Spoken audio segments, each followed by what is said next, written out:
Hello, magandang gabi sa inyo lahat. Magandang gabi. So, shoutout muna tayo bago tayo mag-main content natin. So, ito yung mga nag-comment, no? Shoutout Ma'am Imelda Basquines. Hello po. Ma'am Hope Pasinabaw. Good evening, Sir B. Totoo yan. First time I saw that video of Master Gala with Agassi Ching. Nung sinabi niya na may mga babies na pina-abort dun sa hospital, Diyos ko. Common sense na lang talaga. Saan ka ba makakita ng hospital na inaalaw ang practice of abortion? Baka ma-demanda at mag-close sila agad if ever. Oo, totoo yan. Kasi merong isang account sa akin na explain ng explain eh. Sana ba yon? Yung account ni ewan ko sinong baka ewan ko kasi dito ito yung sinasabi niya, si Diwata ng Kagandahan, 'di ba? Na ano ko na to na-commentan ko na ito kagabi. Ang sabi niya, FYI Bungo TV na nagtatago. Yung mga sinasabi ni Gala, yung nakukuha niya sa kwento-kwento ng mga tao, yun din sinasabi niya. Halimbawa, yung sinasabi niya, guni-guni na niya dahil naisip niya, hindi pwede. Paano naging guni-guni? Yung kinikwento sa kanya ng mga tao doon, okay lang yun. Walang problema doon. Walang problema doon sa kwento ng tao doon. Dahil kinuwento nga ng tao yun eh. I-document mo na kinuwento ng tao doon. Ngayon, as an investigator, nandun ka, titingnan mo kung totoo yung kwento nila. Yun dapat ang ginawa mo. Naiintindihan mo ba?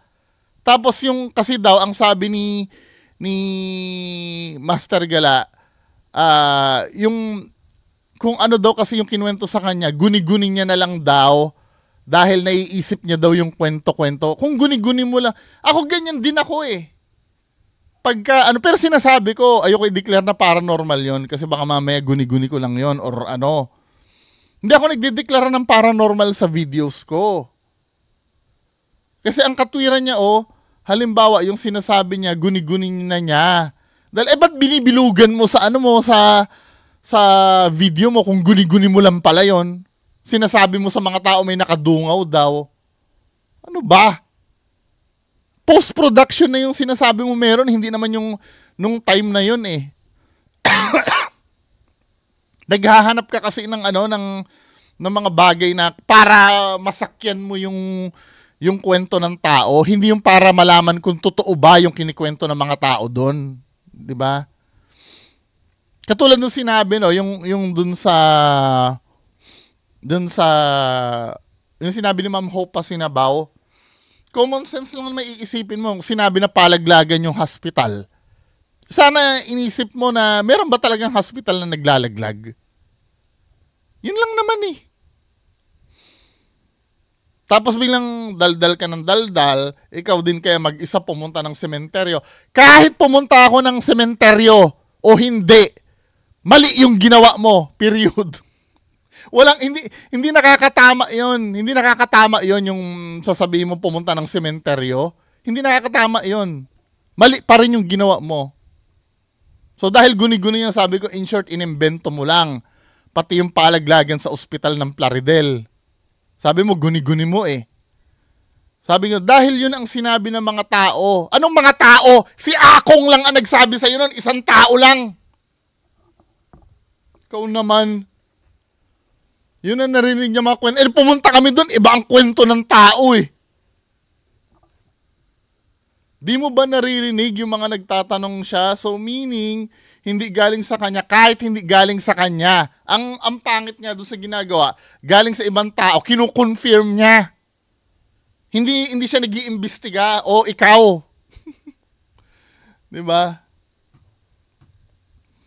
Hindi ka nag-iimbestiga. Ang ginagawa mo, humahanap ka ng paraan para mapatotohanan yung kwento. Yun ang masama. Talagang ipipilit mong totoo yung kwento. Hindi yung totoo kaya yung kinikwento nila. Imbestigahan nga natin. Naku, wala naman nakuha eh. 'Di ba? Kayo na po ang humusga kasi nung ako ang nag-imbestiga, wala naman pong nakuha. 'Di ba? Hello, Sir JC719. Ma'am May Malagay niya. Hello. Brian Joban Gamyaw. Sir J-Boy Culyon Vlog. Hello po. Sir Neil Lester. Ranmes Channel. Hello. Last video kagabi.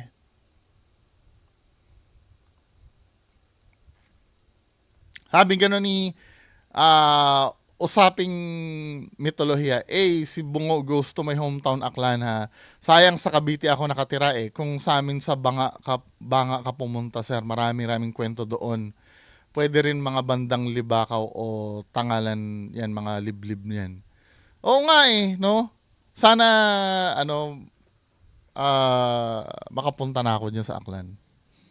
Invite. Hindi, kasi marami akong project ngayon dito sa marami akong trabaho.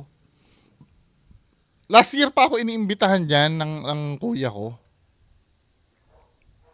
Kaya lang, no, pagpunta kasi doon, mapapagastos kayo. Hindi naman sa siyempre mga pamangkin ko, di ba? Yung para bang obligasyon mong ilibre pag pumunta ka doon. Hindi, mahal ko naman yung mga pamangkin. To be fair naman, mahal ko naman yung mga pamangkin ko. Lalo na yung nanay ko. Kaya lang syempre pagdating mo doon, alam mo yung parang kang OFW na kailangan ilibre mo lahat. Masama ba ugali ko? Di ba? Syempre nagtitipid din ako, di ba? Anyway, sabi ko ni Sir Mayuri, sleep disorder yan. Ang tawag yan ay parasomnia.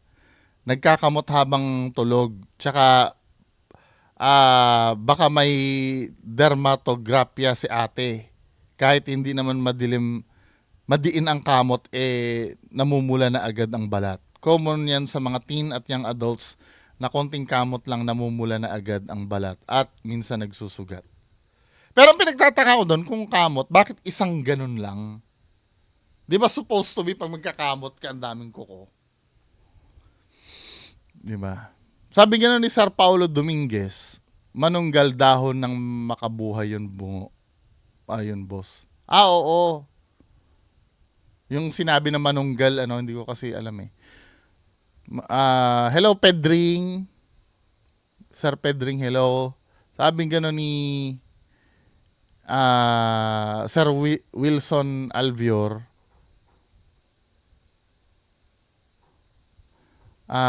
andit miyan kayo sa Luzon. Wala aswang dyan kasi holdapper at snatcher kaharap nyo dyan. Punta kayo sa Mindanao, at Visayas. Andito ang mga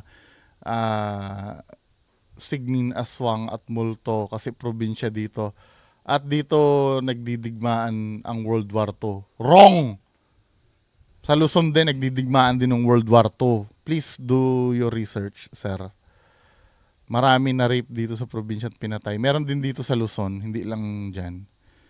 Bungo, change ka na lang ng content mo kasi subscribe mo ako. Dami ka na binagsak na ghost hunter kasi hintayin mo pa pumunta sila sa Maynila para hanapin ka at mag-change ng content.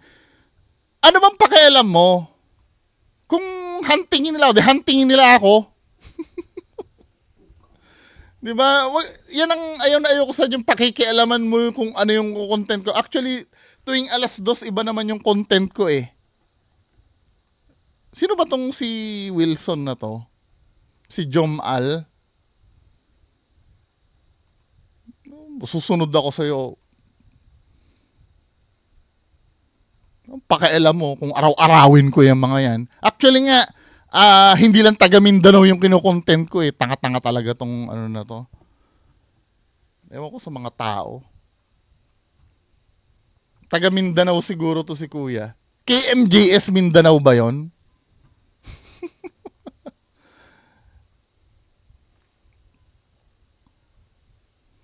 Sabi, ayan. Ingatan mo mukha mo na di makita sa video. Nakita na nila ang mukha ko.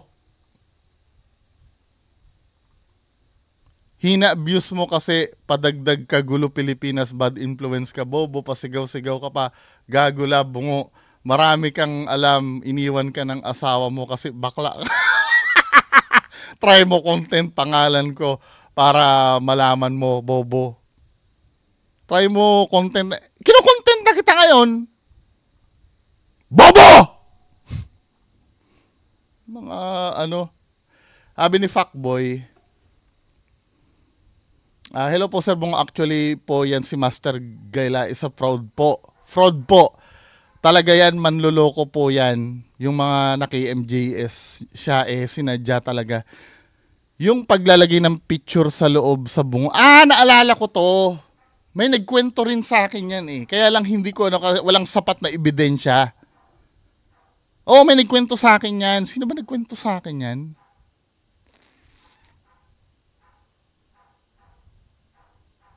Inaalala ko, Ghost Hunter din yata na yan daw yung mga picture na, sino ba yon na nagsabi? Kaya lang, hindi ko na finalo up yan kasi walang sapat na ebidensya. May nagkwento sa akin ito na yung sa KMJS ay sinadya na maglagay daw ng picture sa loob ng bungo doon sa Toril sa Davao City. Nakita ko po yun. Marami po kami nakakita dahil isa po ako sa tagalinis ng punto doon. Akala ko trip lang nila. Wala po kaming kamalay-malay na nag-vlog pala sila.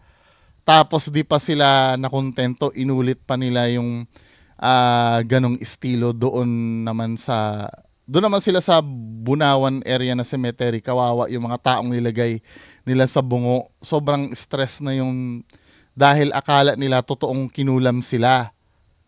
Take lang po ang tunay na mangkukulam. Hindi mag-iiwan niya ng ebidensya. Sana may magreklamo sa baklang yan para makulong na po siya. Dahil madami siyang ipapasa na negatibo sa buhay ng mga tao. Lalo na sa hanap buhay. Ito yung parang may nareklamo siya dati, di ba? Na nakita yung picture na kinulam. May nakapagkwento na sa akin na content ko na yan dati Kaya lang wala akong sapat na ebidensya that time. Pero nahapyawan ko na dati na totoo nga na scripted lang daw yung kaya kung mapapansin mo yung mga picture parang halos bago pa or parang printed lang. Yung picture na nakita dun sa bungo. Tapos, di ba, parang nireplicate niya uli yan. Dahil dun siya naki-MJS, di ba? Nireplicate niya uli yan Meron na naman uli siya nakitang bungo sa sementeryo na may mga picture.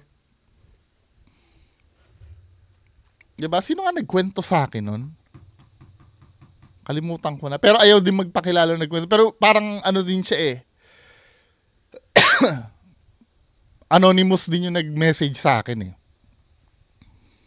Sabi gano'n ni Sir Sai Gratil, tain namin kung aswang yan, hindi lang ganyan yan. Dahil pag kinalmot ka ng aswang, mawawakwak ka talaga. Yung tipong literal na parang kinalmot ka ng leon o tigre. Pero yan, kaululan ng kalmot ng aswang. Sabi gano'n ni Ma'am Lynn Sudo, manicure talaga. Konting kibot aswang lagi. Minsan, nakakawalang gana manood pag puro ganyan ang balita. Sabi gano'n. Sabi ni Sir Momong, kung aswang, bakit wala pa silang naipakita man lang kahit picture? Tapos, mamimintang pa ng tao o pamilya na nanahimik lang. Then sasabihin, ay aswang na sila agad. Pero ngayon, pwede na tayo makakita ng aswang na gawa sa AI. Ito ngayon kinakatakot ko Pagka natuto yung mga namimeke ng AI.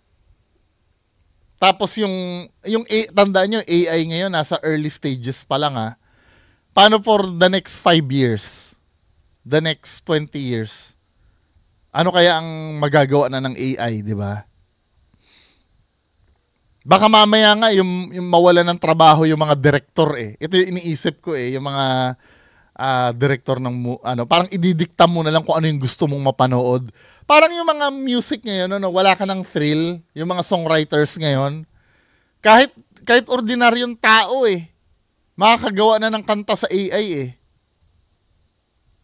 Tapos next 10 years or 5 years, movie naman, sasabihin mo lang kung anong movie yung gusto mo. Meron ng ganyan yung sasabihin mo, gagawan ka na ng video. Yung idea sasabihin mo. Takot no? Baka pati magpapatakbo ng business mo, AI na rin. wala nang mag-hire ng trabaho, no? Hello, Ranmes Channel, Mami Malagay niya. Sir Rafi Medina, hello. Sir Mario Bonina, hello. Ako naka-experience na ako ng doppelganger, mga 2023 lang yata. Nagpaayos kami ng fuse box noon. Kapitbahay lang din namin na nag-ayos, tapos bumaba ako ng bahay para bumili. Tapos pag-uwi ko na, dadaanan ko yung kapitbahay na may dalang dustpan, nagtatapon ng basura. Sabi ko sa isip ko, tapos na siguro yung inaayos sa bahay. Nung nakauwi ako, nagulat ako kasi ako nandun pa din siya. Nag-ayos pa din siya. Pwede ko sigurong mapagkamala ng ibang tao, baka may kamukha lang, pero kaparehas pati damit na susuot, pati short. Saka lumabas talaga siya sa bahay nila. Pero naisip ko talaga noon, hindi multo na nasa isip ko talaga noon. Kung hindi, kaya nag-glitch ng timeline. Mas gusto ko pa itong mga ganitong Fury eh. Yung may glitch sa Matrix. Ito talaga, kahit ano inisip ko, hindi ko talaga masolve. Mas gusto ko pa ito eh, kaysa yung isipin na multo. Di ba? Yung nag-glitch sa Matrix. Sabi nila, glitch daw sa Matrix ang ano eh, ano nga ba yun? Yung, anong tawag doon? Deja vu. Pero ang explanation pala ng deja vu, nauuna lang yung isang bahagi ng utak mo bago yung kabilang bahagi. Kaya ang sensation, parang nakita mo ng isang bagay. Hello, Sir Martsan. Sir Neil Lester, sabi ni Sir Jerome Salas, ang tatangang aswang yan kung totoo man sila. Kasi ba't sila nananatili dyan sa baryo o kabundukan samantalang madaming makakaing palaboy sa syudad? Oo nga no, isa rin yan, di ba? Yung mga patapon na ang buhay, mga adik, di ba? Na natutulog lang sa labas, katangang aswang talagang di pa natututong lumuwas. Kaya kasi nga, doon din mapapansin mo, no? Doon lang sila sa buhay sa mga probinsya. Hello, Sir Nicole Aguilar. Sino pa ba? Si Sir Dico Ablola. Hello po. From CDO, Sir John Renner Eluna. Kamusta po kayo? So, yan lang po muna ang shoutout natin. Patuloy po tayo sa main content. Magandang gabi po sa inyong lahat. Mamayang 10:00 po.